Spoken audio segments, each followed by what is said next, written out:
Jurgen, just two separate parts to this first one. It's because of what Jeannie's just said. Then he's been pretty strong in his feelings about what happened at the weekend with regards to Virgil. He said Everton take it way too far. Accidents can happen, but the way they were doing it is unacceptable, and it makes it harder that they don't get punished. Is that something that you agree with as well? And separate to that, does the injury to Virgil mean that you have to look at getting extra covering in January for him? Look, we have different problems. One is that you have obviously always the easiest job to do. So you judge us, you judge everybody. A couple of days ago, something happened which for sure should not have happened in a football game. And it happened not the first time. Obviously, it will probably not happen the last time. But yes, I see it similar to my players. It was both challenges were difficult to accept. Let me say it like this. But it's not to change anymore. So what we all can do is try to change these kind of things. I spoke the day after, and it's really hard for us because Virgil is our boy, and it has nothing to do with the quality of Virgil. Because yes, he's a world-class player, and we will miss him, but we miss Oxley as well. And injuries happen in football, and in very often in challenges, but very often just both players try to play the ball. That was not the case in these two challenges, and it makes it so different. And it makes it so difficult to take. In the last 4 years, if you might have a look, we were the leader of the fair play table. Means we don't get anything for that. It's often enough something where people make a joke about it and say, we are in that table up there, but not in the real table. We were in both tables pretty high. That means you can play football without these kind of challenges. In this game, there came a few things together. Obviously, that first, and I have to say that the ref doesn't see it. So it's in this case Michael Oliver that didn't see it, which is an excellent referee usually. But why he didn't see it, I don't understand, because he had the best view. And then the VAR forgets the rules. As a human being, it's all about that. It's not that I want to that the Everton players or whoever player is punished, but I think it's something we have to. We all agreed on. If you do something wrong, you have to deal with the consequences. And in this moment, it's only one person who deals with the consequences. Two persons, sorry. Virgil van Dijk and Thiago Alcantara. And all the rest is going on, just like this. And that's difficult. I wouldn't have spoken about it. So if you don't ask me, because you keep all these stories up, you not you personally, but you personally as well. So you keep all these stories up. I'm here because of the Champions League game, and I want to be focused on the Champions League game. But you ask these questions, and now everybody will judge us. But because we don't deal in the right way with it. But we did nothing wrong in the game. I don't think we did anything wrong since then. But we are still, not we as well, but mostly our players are still the ones who suffer of it, and that doesn't feel right, and it's not easy to deal with these kind of things. Again, we all accepted that injuries can happen, but it should be in a normal challenge. And the second part. Very different question now, Jurgen, as well, and given that it is related to European competition as well. We've seen reports today that discussions have taken place about the formation potentially of a European Premier League. Liverpool and Manchester United, for instance, have been involved in those discussions. How do you feel as manager about a European Premier League? I had absolutely no time to think about it. I'm not involved in this. I have no idea about it, to be 100% honest. I'm here. I deal with the daily stuff. So if you think now I'm in these things as well, then I don't have to disappoint you. I'm not. I have no idea.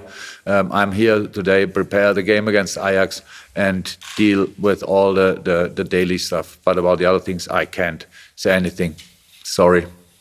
Juliette, over to you. One question, please, Jurgen. Jurgen, just bring back then to what you said, to follow on from what you said to Vinny about VAR forgets the rules. I know that you were seeking a response to your request of a review into the application of VAR from that game at Goodison Park. Have you received that then, or when do you expect to receive that? Did I expect that? The club. The club. No, Sorry. nobody. No, I don't expect anything. No, but I didn't. It didn't come through to me. If there anything came back, nope. Okay, Jules, we'll go to Carl Markham next, and after Carl Markham, we'll go to Dave Maddock, and then we have got some of the local journalists as well. Carl. Yeah, again, just to follow up on Vinny's part two of his first question, which was, you went into this season with 3 centre-backs and Fabinho as cover. Where does this leave you now in terms of what comes next and what happens in January? Is anybody interested in any kind of the game of tomorrow, or do we do that now the whole night? Yes, we went in the season with 3 centre-halves plus Fabinho as a cover plus young kids as cover. That's usually quite a good number. As a football club, it's difficult to have 4 world-class centre-halves. Immediately, it's on one side pretty expensive. On the other side, one of them doesn't play for a long time, and that's pretty difficult because it's not a position you rotate too much. So it's a tricky one. If anybody wants to tell us now we made a mistake in the transfer window and we didn't, I think Jamie Carragher or whatever, they mentioned already something like this. There are a few reasons why they don't do this job, why they don't do the other job. But you cannot have the solutions always before you have the problem. Yes, it's not perfect, for sure not. Joel Matip is not here as well, so that's not perfect. But that's our situation, and we have to deal with it. We will see how we react on it. We are still a little bit sensitive with the situation, which you are obviously not. That's exactly the situation why we are in a moment in a completely different mood to you. You only, the first question people ask are, what are you doing now in the transfer market? We know since yesterday that our vice captain and the best centre half in the world is not playing for us for a long time. We will see how long. And now we work on solutions for now, and from a specific moment on, we will try to find solutions for the future, but I have no idea how they will look in this moment. Sorry. Okay, thank Dave, we will come to you, but just to mix it up a little bit, we'll go to Kevin van Noonen. Kevin, who's... Can you hear me? We can hear you, Kevin. Yes, fire away. All right. Well, for a change, I do have a question about tomorrow's match. Jurgen, in a way, do you feel sorry for Ajax? Because Liverpool can strengthen themselves every summer, but Ajax has to rebuild again and again, so it's always David versus Goliath. No, why should I? Ajax is a top club, and if Ajax would play in England, they have to strengthen every year. But then, and if they play in Holland, to be honest, which is a wonderful league, I love the Dutch league, but it's not exactly the same. They have different difficulties, I would say. So what they can do with their wonderful youth system, they bring through top players, can sell them for a lot of money all over the world, and then the next one is in line already. That's Ajax. I don't feel sorry for them. I don't think anybody has to feel sorry for them. It's a sensational club with an outstanding philosophy, with really a world-class coach and world-class talent. Meanwhile, I think, if I'm right, and from my what I see from outside, they changed the philosophy slightly. They have now they're bringing more experienced players, or bring them back if you want. Apart from Tadic, I think pretty much all the others played already before that, and mix it up with the youth. So they are ambitious and they are top. They were 2 years ago in the semi-final of the Champions League, and they have again. Yes, they lost some players, but they have again a top team in line, and that's there's nothing to feel sorry for. It's just a really good idea to do it the Ajax way. Okay, thank you, Kevin. And now another question from the Dutch national broadcaster, NOS. You're going to have to speak up because you were a little bit breaking up during Jeannie's question. But NOS, your question to Jurgen. Yeah, I'm trying to speak a little up. I'm Armand from the NOS. I hope you can hear me, Jurgen. We are very impressed in the Dutch league since this season and actually also last season with the German coaches. We have Frank Bournemouth at one of our teams. We have now Thomas Leitch at Vitesse. We have Roger Schmidt at PSV. They're doing a great job. Do you have an explanation why the German coaches are so successful in Holland? It's really difficult to understand you. What did he? Talking about the German coaches Yeah. working in the Dutch league and how, and do you have an explanation to why they're so successful here? Oh, yeah, first and foremost, you had you had to open the door for us. I'm not sure that in all the years it was always possible for German coaches to come to Holland. I want to explain to Dutch people how football is going. I don't think that is very popular in Holland. But you have now how many? 2 or 3 of the Roger Schmidt, yes, Frank Bournemouth, and who are the others? Thomas Leitch at Vitesse. Thomas Leitch, yes. He's doing a great job there, top of the league. I still didn't understand the name. Our cameraman knows, sorry. Can you tell us? Thomas Leitch. At Leitch. Thomas Leitch. Vitesse. Vitesse. Good. So great. I'm too long away from Germany, obviously, that I realize that I play. Frank Bournemouth was kind of my teacher when I made the license. Or was he involved there already? I'm not sure, but he did the job later, so he knows all about football. And Roger Schmidt is a top coach, which I struggle a lot with when we played against each other. So yeah, it's just Germany has obviously good coaches. Not a surprise, but meanwhile, we travel a bit more. We go to different countries. That was not always the case in the past. I think it took a while until German coaches worked in foreign countries, in other countries. Meanwhile, Thomas Tuchel is in Paris. I'm in England.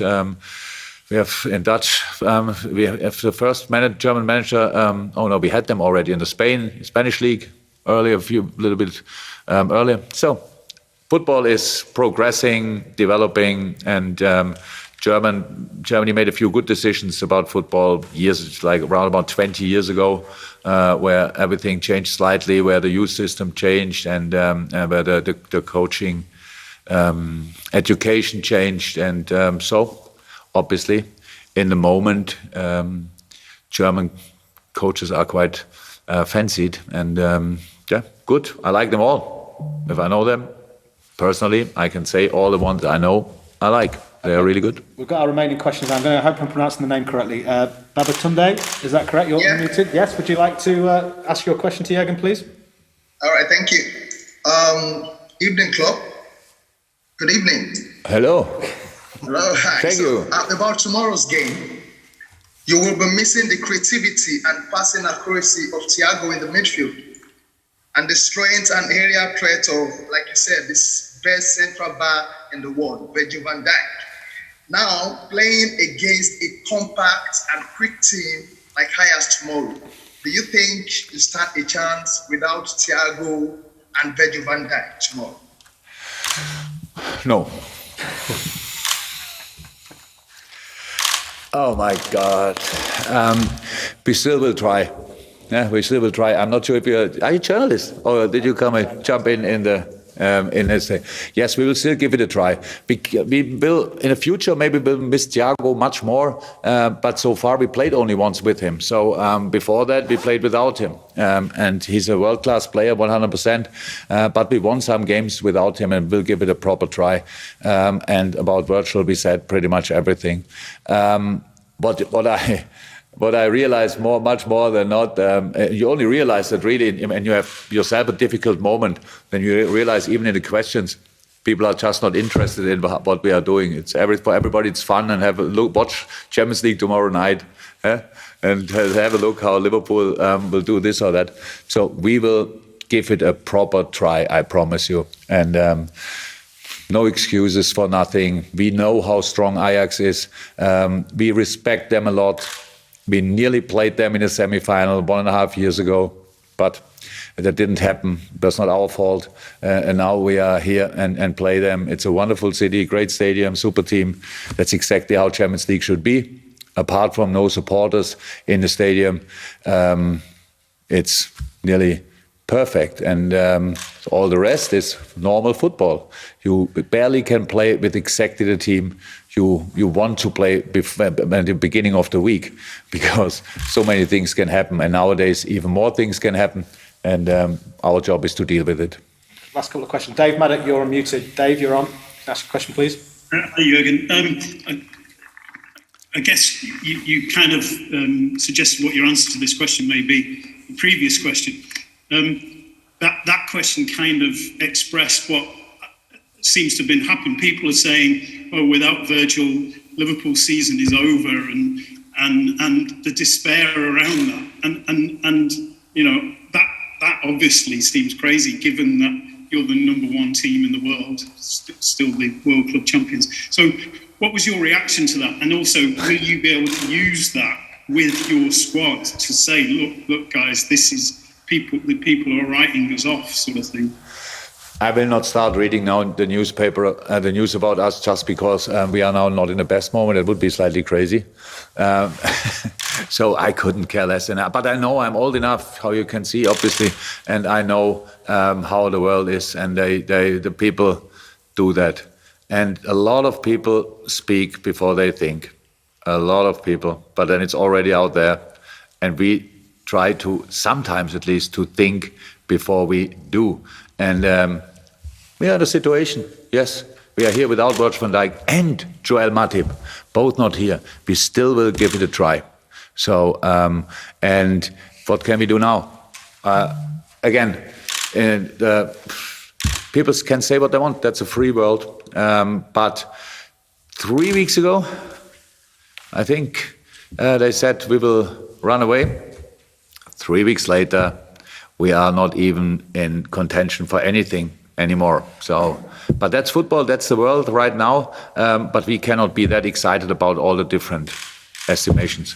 We have to stay calm. That's what we try. And tomorrow we will see it the first time. Okay. Dom King. Oh my God. Dom. Come on, Dom. Well, I was just going to say, Jurgen, I mean, in a situation like this, your squad has proven themselves to be very, very resilient mentally, and they can create a siege mentality to take their form forward. Just thinking that you could do that again. Yeah, I've said it already. We will try. So why should I think? So why should I think that the boys cannot deal with it, with the situation? But the number of questions you ask around it is obviously you all think we will struggle with it. Means we have now to prove you wrong. Even when I'm not even interested to prove you wrong. I'm only interested in the best for Liverpool and for my players, and that's what we try now, and hopefully the results we will have in the next few weeks will calm you all slightly down, but I cannot promise it. Last question, Chris Shaw, to finish the press conference. Jurgen, you mentioned Joel Matip hasn't travelled. Just wanted to check, how is he and how else are you looking tomorrow squad-wise? What? Joel Matip hasn't travelled. How is he and how else are we looking squad-wise for tomorrow's game? We have a lot of players here, but some not. And Joel is one of the players we have not here. So it was always clear after the history that it's not likely that he will start again after the 90 minutes at Everton. Now we left him at home, but there's a good chance that he could be involved at the weekend again. Thiago is not here. Everyone knows that because you watch us traveling. Don't know how long that will take. How I said, exactly 2 players suffering from the weekend, Thiago and Virgil, and Joel, but for different reasons. And but I like the team we can line up. To be honest, I might be the only one, but I like it, and I think we should give it a try.